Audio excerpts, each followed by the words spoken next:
Eno Yakopa say nan don shiru na no pe oson fu pa na de mediasia all social network ye baba besua de kakra ye baba di nkomo ye baba tu yonfo ni akasa kire ye ho se bre wo me ye brebone na ye nya adwe sa kire Kristo ba na yin ye to so mi no a me no mi oni anya mu chefa ye wo ye papa bi wo ye chen ye friend Mr. Douglas ye papa no ye friend Mr. Douglas dani da ye ni sua Yakopon asem enti ne ye ni sua Yakopon asem ni abusabusa no questions e wo twero sem ni mu na de nyame nkonko na mso be kire no e be ka no na wo wutie wa wo hwe so na de bia tumfo na hye kuran na Yesu ba na yin ye to so mi na so anye ira ye bompa ye na rade ye da wase ishira sem so adomiti amen ye mama ye brother Francis na se na nyame ye na dom a onya no kani ba ko pe a wa ye wedding before honeymoon aba eti na no pe on e ba be kikan man Mr. Francis ma echo Ephesians chapter 4 verse number 23 to 24 what's the name Episode 4 and I you aduonu nyensa ani aduonu nan etipe o se esese ohihye Kristo su ko aduonu nyensa na mama onya mo foforo mo aduonu mu o se mama onya mo foforo e wo magye omu na wono kaka papa bese me busa asem bi FTF asem no Mr. Francis o se de be esese ohihye Kristo o se esese ohihye Kristo su ohihye Kristo su papa me busa question bi o ye ka se esese ye hihye Kristo su a papa kire mu be na de be man kakra Kristo no obobra etene ko no kakra Michael Kristo no obobra etene sa wanya pesemenku benya no kwasem enti odene ho man no ewiase de ewiase be bia no emfa no sa enti yakwa 1 Samuel chapter 17 chapter 24 verse 17 no David ka sem bi kire Saul ka sem bi kire David no kwasem pra David tono won do tano no kwasem wa ma tano anya ne ya no kwasem amana no no kwasem na okay nkana wase Saul David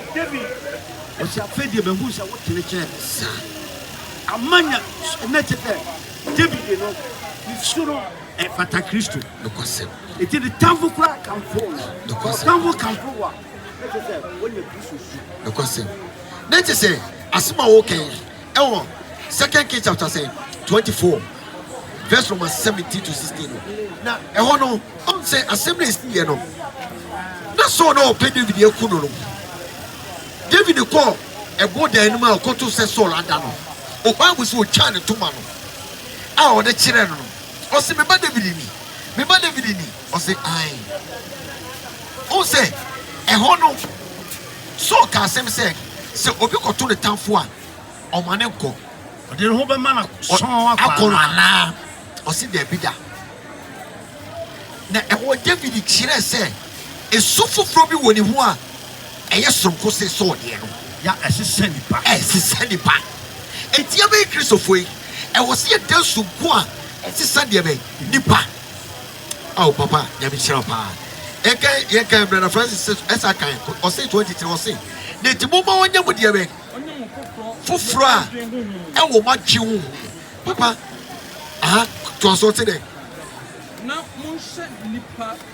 fufuro a obo no Kristo suban so o se ye hye nipa fufuro a obo Kristo suban so papa o se no kratere ne ene ahotiem asema ye ken papa o se ye hye nipa fufuro a obo Kristo suban papa fe na o be chim kakra wo no sa onipa o se ansa na obi nipa betima ya foforo no wo wusunu a wo ye no abama won so aya foforo no kwasem ebi se wo su se usunu nya o so ja na se de memiti ya sa na o so no kwasem nti oba rejeto no kwasem o ma no hu nya kopon no kwasem nemom se Paul se munsiam monhwam no munsiam se mo he Yesu Kristo munsiam no yeduru mre bia ye fo bi de yam fato hu se papa we pass no sitie no no kwasem mami we pass no sitie na ye den ene timi ko ba sa no kwasem ebi o beti me pray no aka ten say papa me hwa wa betimi se we nyame nipa no kwasem na ye den ne ba sa oh wo pray no a obatina na no abranche bi a obo no mpaye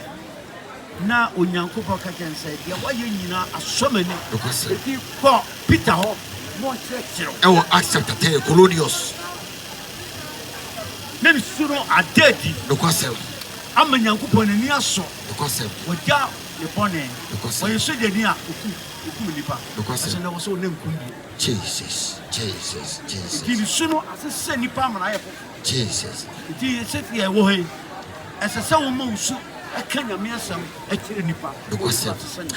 yɛde papa se wasɛm ɔkae yɛ papa kyerɛ mu de asɛm Colonius abrabɔ ɛne suman ne nanam ɔtuuyɛ no adɛdeɛ am yɛwu sɛ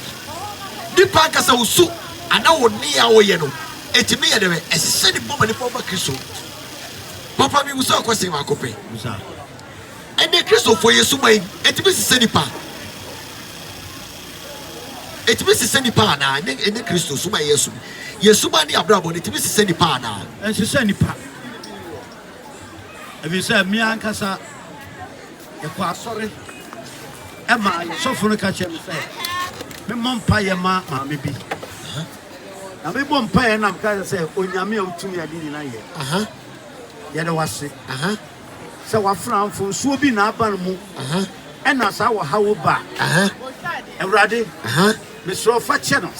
na ma yi ɔhaw firi no so yɛpɔ ne yɛ no maame no ka kyerɛ me sɛ akosi ɛna wayɛ adeɛ yɛbɛya ɛfiri sɛ wobɔ mpayɛ kaa saa na kyerɛ sɛ obi se obi te hɔ ɔbɛka sɛ mayɛ bɔne nti na saa fonso no aba no so Jesus wei papa David wɔn obi a wɔbɔ mpayɛ a ɔnse nyame nka kyerɛ fa mbɔ ne nkyɛn obiara serɛ so ɛkyerɛ sɛ maame no ɛsu papa nim no Jesus the question yɛde papa sɛ wɔ nkyerɛmu a ɔde ma yɛ wɔn yɛ asɛm a yɛbusa ne mu na papa mepɛ sɛ mebusa asɛm baako pɛ asɛm bi kyerɛ mu adwene kakra na ɔn sɛ ɛnɛ Kristo a yɛsom no no sɛ ne mebusa sɛ ɛnɛ obi tumi nhwɛ obi nsua obi nkɔ asɔre woka asɛm wokan 1 Corinthians chapter 11 verse 1 ɔsɛ Paul sɛ ne mmerɛ Kristo sua mohwɛ mu sua me na kɛsɛ ɛwɔ sɛ yɛhwɛ obi sua obi a ne yɛsua obi wɔ abrabɔ papa mu saa suban papa mu saa tibia papa mu anamɔ papa mu but yɛhwɛ ka ɛnɛ yɛasɔfoɔ ne yɛmpanifoɔ a yɛdi wɔ m'anim papa yɛbɛtumi ahwɛ wɔn asua wɔn anaa daabi ɛdeɛ bɛtia sɛ esu no nyɛ deɛ onipa tumi kaa no sɛ nyamesom deɛ ɛwɔ akoma mu akoma deɛ bɔne wɔ mu wɔtan wɔ mu wɔha wɔ mu na akoma mu sɛ bio na akoma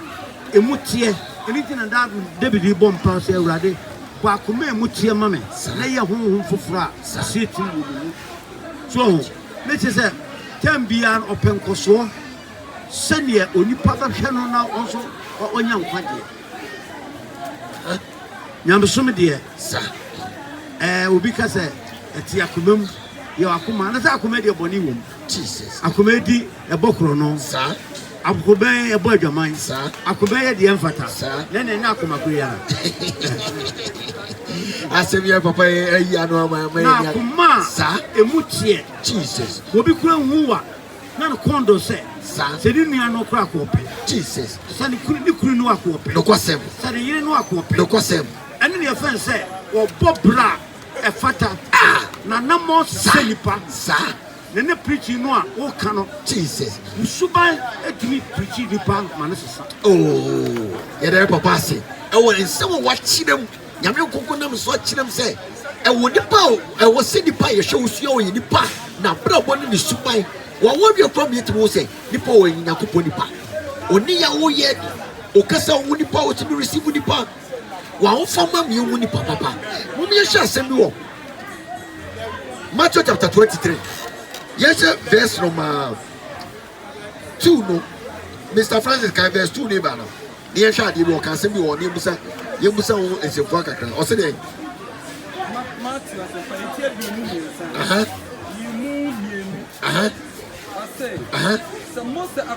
ɔsi sɛ Mose akonnwa so no Farisifoɔ no atena so enti dia obesim se munye so mu nyina enti di obesim se munye so ni nyina munni so na munye na onwuma de munye efrise oka neso onyo amen papa asebo yesu bisa falasi oka no trosem Matthew chapter 23 you can verse 2 number no obusa question papa asem you won say fa kakra beti wachichi oka ba ose mo chichiri ne soa Jesus e de soa wo bi Mr. Francis to so ne hwa de ose de na wo chichiri ene soa dududu ose mo chichiri ne soa dududu etu nipa metri so na won ara de no ara de on pese wo de won satia eka na oya won enuma nyina se de nipa behu wo ose wo ye won enuma nyina se de nipa behu wo na onya won nka ye enuma tetrete ose wa ye won ka ye won tetrete na wa ye won ntade anu wa ye won ntade se yu kakra na ope mpanimfo fasi ya na yembusa papa kwasi ochirechire papa asemo kai enchirem kakra wo ma betima chirechire mu kakra ahun se obu ho a wo ti wiase a one day kwasi ebuo no na eye na adwene Jesus if you say bibi bakuro bukura no a adwuma kura on peso ye bie kwase Nemo bibi firi mu baso do ya na okopem bibi sa na on the en sanka ne nanka sa nemo mu ajapade de ope ene ope sani pay ubeda no watimi afana damfo sa ofana damfo a be hu onyankopon Jesus no sa if you say oni adempa sa emanipa kwase oni pa so onu mo asem ane ememi ohunu se ampa onipa wasesa no kwase ofise na no kran ofise amrakini no ko ekon oba ye no David busan se na kunu mu tisen osimi wura kunu ni mu ai ke nenso Saul krade oni ba Jonathan na ye de pia won ko so the Saul ka se wo so mame am honya me de na me nwu entem na esa me tete but wo so no ye okum no no o ka chen se ampa unyankopon nipa na okum no unyankopon nipa na okum no if se wonu mu asem ena ede abu a wo se nanso e ho ne de me fan kan asem bebre fi se me kan asem bebre ba a ho de ke David kura ko chia nanso onipa se ne bo so nipa nyina betime hu se woye ye kasa woye a hunhum eye hunhum Kristo som enya honam hunhum Kristo som ene honam Kristo som ni nyina wafa ama bonsam ko hu say yes ni wure nipa na eba Jesus ono kwafo ni Jesus weni nipa o kana no kwase sa ye de onyankopon ase wo don hwere mo ye papa wasia ibisa na wo chirichiri mo yo mai so watrechiri mu kakra mai ene de wo so faya na animadi asia ene de ye papa ene din komo wa chirichiri nyoma mbebri a chirichiri me dia wo hwema wo tie mi Bible say twa se woni pa wo prekope de wo na chiatembo ma sema wo tie ene ebobo mai ye kan papa chirichiri mai busa no ko se wo toto ni nyina ne se ebre bi ba ye nyia ye ntime tena kwa yi enti wo sua wo hwa na wo tie no sua bibi firim e fa bo bra Kristo ba na ine mana etosumi na wanya yiraba don hwene mu osomfo ba na ne ade asia Mr. Douglas we ye papa na ne da ni ndi komo onyame nka ho ono mo ba bibia wo ye bia ade bia wo ye bia oboso pai empai ne se onyame fa do ni hire hwe go okola boso e won de do ba Yesu Kristo dinti amen